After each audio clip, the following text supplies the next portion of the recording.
Ya teman-teman semuanya, selamat bergabung kembali di channel Ujang Sari. Bang Ujang harap semuanya dalam keadaan sehat dan rezekinya pun selalu diberi kelancaran. Ibu DJ anak jenderal bongkar tuntas polemik 4 pulau yang kini menjadi rebutan Provinsi Aceh dan Provinsi Sumatera Utara ya teman-teman, dan menjadi kegaduhan di media sosial. Yang terakhir, seorang laki-laki mengunggah sebuah video yang isinya menghina, mencaci, dan memaki Mas Bobi Nasution, Gubernur Sumut, serta Bapak Jokowi juga ikut mendapatkan penghinaan. Bahkan istri Mas Bobi, Mbak Kahiyang pun mendapatkan pelecehan. Nah, jadi gimana sih cerita awalnya yang membuat keempat pulau ini menjadi rebutan dua provinsi? Oleh karena itu, kita akan menyimak video dari Ibu DJ anak jenderal yang membongkar habis polemik 4 pulau ini, teman-teman. Untuk Ibu DJ, Mang Ujang pinjam videonya untuk di-share kepada para subscribernya Mang Ujang. Barangkali subscriber Mang Ujang ini ada yang belum tahu perihal polemik 4 pulau ini, seperti apa awal mulanya yang membuat 4 pulau ini kini menjadi rebutan dua provinsi. Nah teman-teman, berikut videonya. Sebenarnya awal mula terjadinya polemik ini seperti apa? Ketika saya membaca berita, ada pernyataan dari Bapak Yusuf Kala tentang adanya perjanjian Helsinki dan juga Undang-Undang tahun 1956. Seharusnya kalau memang ada perjanjian, kemudian ada undang-undang, tentu kita harus patuh ya, baik masyarakat, gubernur, juga negara harus patuh terhadap undang-undang dan perjanjian-perjanjian tersebut. Karena undang-undang dan perjanjian itu sifatnya mengikat. Jadi tidak boleh ada yang melanggar dari ketentuan yang sudah tertuang di dalam undang-undang.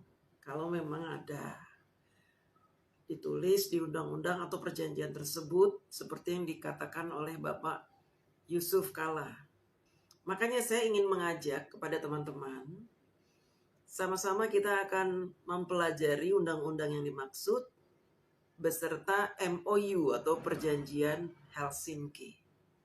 Supaya tidak menjadi abu-abu atau buram gitu ya. Nanti kita nebak-nebak ternyata salah. Ternyata nggak seperti itu gitu ya. Kita akan buka undang-undangnya dan juga Perjanjian Helsinki.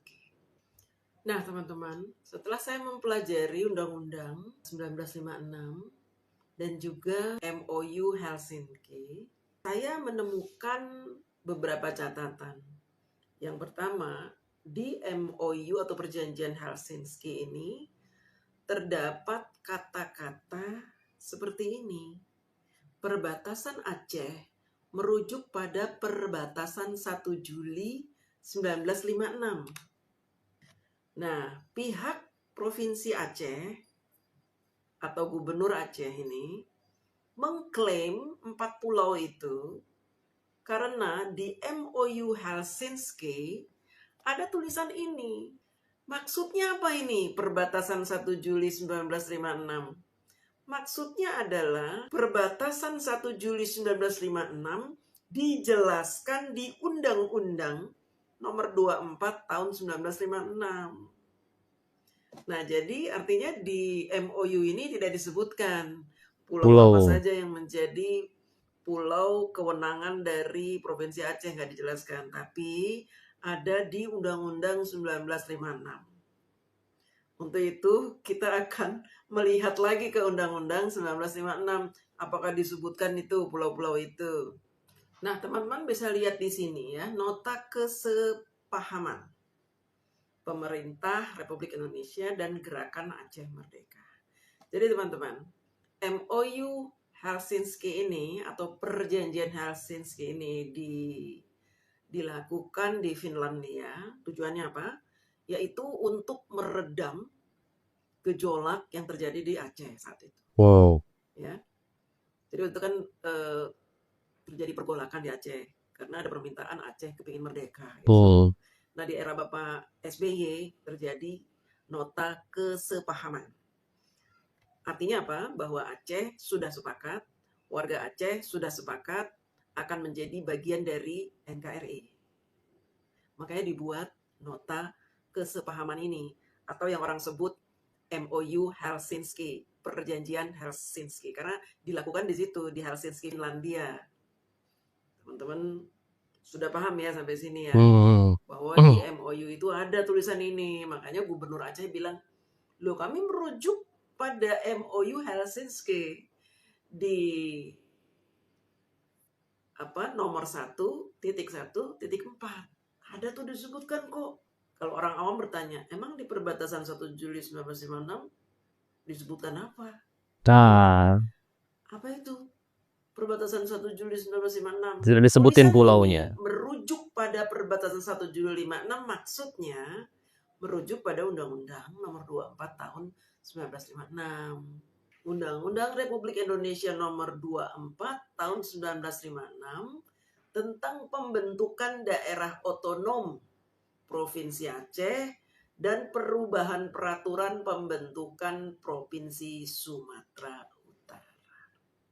Pembentukan daerah otonom Provinsi Aceh dan perubahan peraturan pembentukan Provinsi Sumatera Utara. Karena teman-teman, Provinsi Aceh itu dengan Sumatera Utara itu jadi satu kan ya, di satu wilayah. Nah ini dibelah, yang sebelah atas Aceh, yang sebelah sini Sumatera Utara gitu. Dibelah, jadi nanti ada kekuasaan pemerintahan di Aceh, areanya dari sini sampai sono. Kemudian untuk Sumatera Utara dari sini sampai sini. Nah, apakah di undang-undang ini disebutkan perbatasan wilayah Aceh? Disebutin nggak nih perbatasannya? Enggak. Kita kan cek nih teman-teman, ya. Karena kan di MOU Helsinki Gubernur Acehnya kekeh. Lo kan ada itu perbatasan 1 Juli 1956.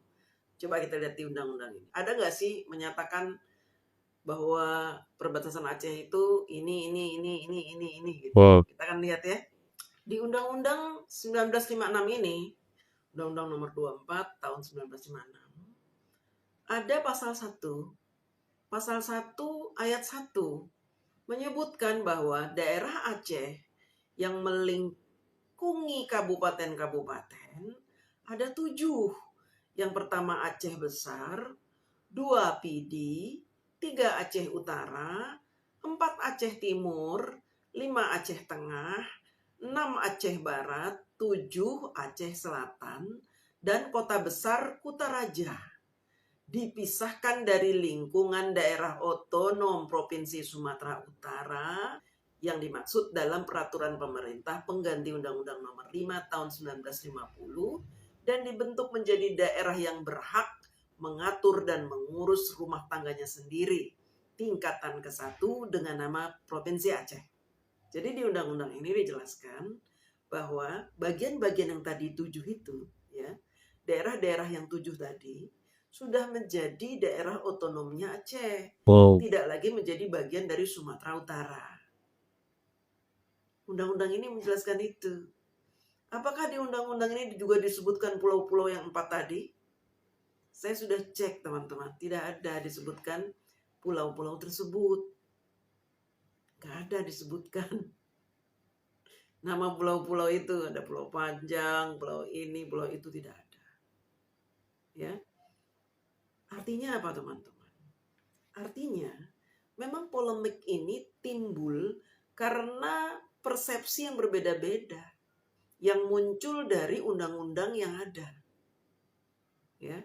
Undang-undang yang ada tidak secara rinci menyebutkan pulau-pulau yang menjadi bagian dari Aceh atau pulau-pulau yang menjadi bagian dari Sumatera Utara, tidak disebutkan.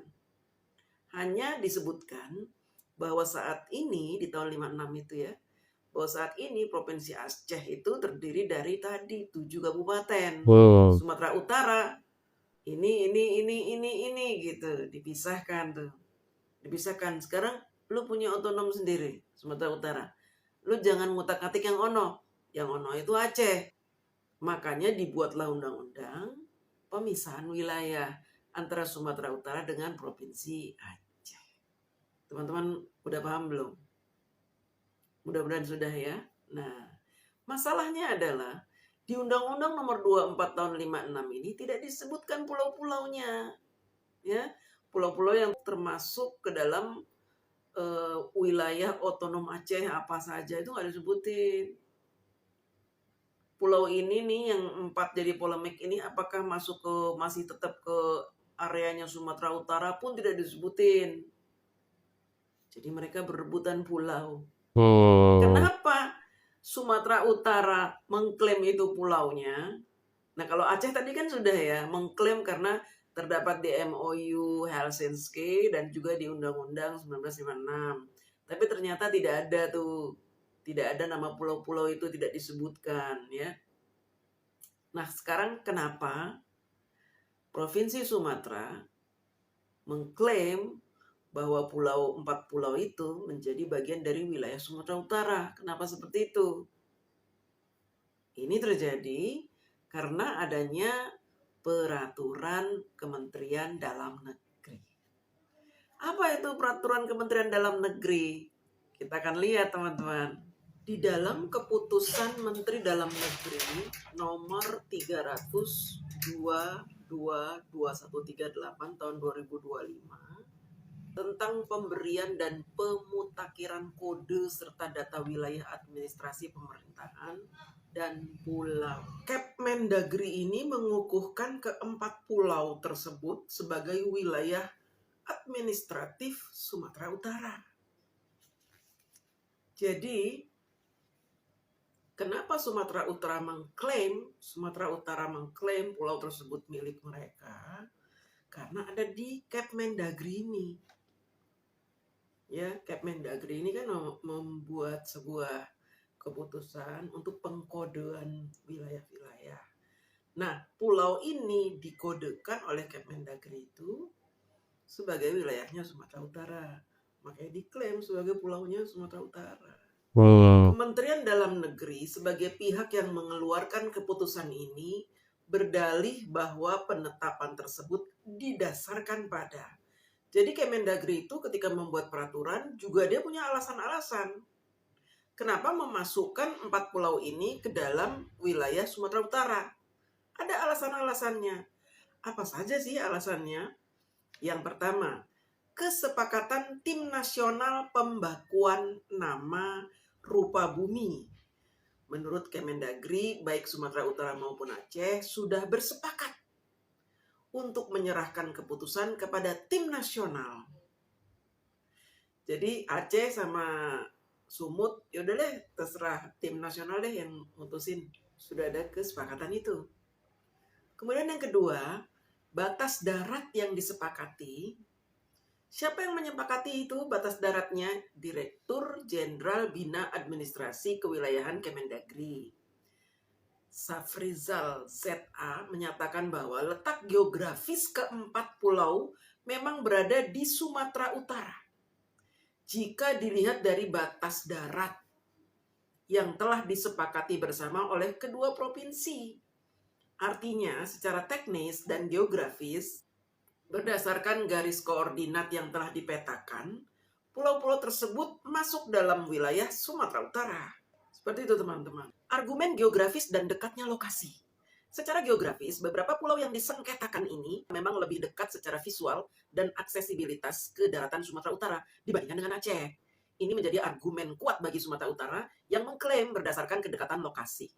Meskipun kedekatan geografis tidak selalu menjadi satu-satunya dasar hukum kepemilikan. Namun dalam konteks administratif, hal ini seringkali dipertimbangkan. Jadi kalau pulaunya udah dekat dengan provinsi, yang dimaksud, yang mengklaim itu, ya sudah, nanti akan diukur nih. Pulau ini lebih dekat ke Aceh atau ke Sumatera Utara? Ternyata lebih dekat ke Sumatera Utara, oh berarti masuk ke area Sumatera Utara, begitu. Di dalam peraturan Kemendagri ini.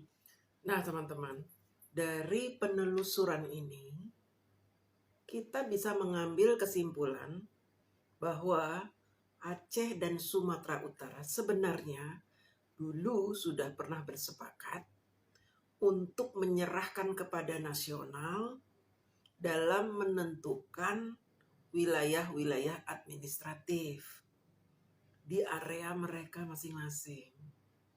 Jadi kalau ada pulau ini masuk wilayah mana, terserah nasional aja deh. menurut kesepakatannya begitu. Ya, hanya saja belakangan ini karena situasinya sudah berubah, gubernurnya berbeda, suasana politik berbeda, sehingga polemik ini dibesar-besarkan. Selain itu, ada juga orang yang ingin mengambil keuntungan dari polemik ini. Maka polemik ini menjadi masalah yang cukup serius bagi negara kita. Sampai-sampai Bapak Prabowo harus turun tangan menengahi masalah ini. Nah, keputusannya apakah pulau ini masuk area Aceh atau Sumatera Utara nanti akan kita dengarkan langsung dari Bapak Prabowo Subianto minggu-minggu ini. Nah, seperti itu teman-teman, udah jelas ya. Jadi kalau misalkan teman-teman melihat berita-berita ya, informasi-informasi di media sosial, patokannya videonya Ibu DJ ini. Ibu DJ menerangkan sedetail-detailnya ya, awal mulanya seperti apa yang membuat keempat pulau ini menjadi rebutan. Suasana sudah berbeda ya, suasana politik berbeda, terus berhubung gubernur Provinsi Aceh juga sudah ganti ya, mungkin gubernur yang sebelumnya mungkin lebih paham ya perihal perjanjian ini ya teman-teman, bahwasannya kedua provinsi ini sudah menyerahkan keputusan keempat pulau ini kepada nasional. Jadi terserah nasional aja akan memberikan keempat pulau ini entah ke Aceh atau ke Sumatera gitu ya, ke Sumatera Utara gitu, sudah menyerahkan kepada nasional gitu kan. Nah, semoga video dari Ibu DJ ini bermanfaat, informasinya bermanfaat. Jangan sampai kita disesatkan oleh narasi-narasi miring di luaran sana di media sosial ya. Seperti yang kemarin itu, sosok pria yang menyerang Mas Bobi dengan penghinaan ya. Itu sebenarnya bukan semata-mata karena perihal 4 pulau, tapi teman-teman YouTuber Nusantara juga sudah cek ya akun TikToknya. Ternyata memang dia itu adalah pure ya pembenci keluarga Bapak Jokowi, sehingga dia ada jalan untuk memaki-maki Mas Bobi lewat 4 pulau ini gitu kan. Ini bukan semata-mata gara-gara perihal polemik 4 pulau ini, karena memang sudah benci gitu, jadi ada jalan untuk memaki gitu kan. Nah, mungkin sekian teman-teman. Apabila teman-teman ingin menyimpulkan atau punya pendapat, silahkan tinggalkan pendapat teman-teman di kolom komentar. Terima kasih sudah menyimak bersama Mang Ujang. Kita sama-sama belajar di sini ya. Semoga teman-teman dan keluarga selalu diberi kesehatan dan rezekinya pun selalu diberi kelancaran. Mang Ujang pamit. Sampai jumpa lagi di next video.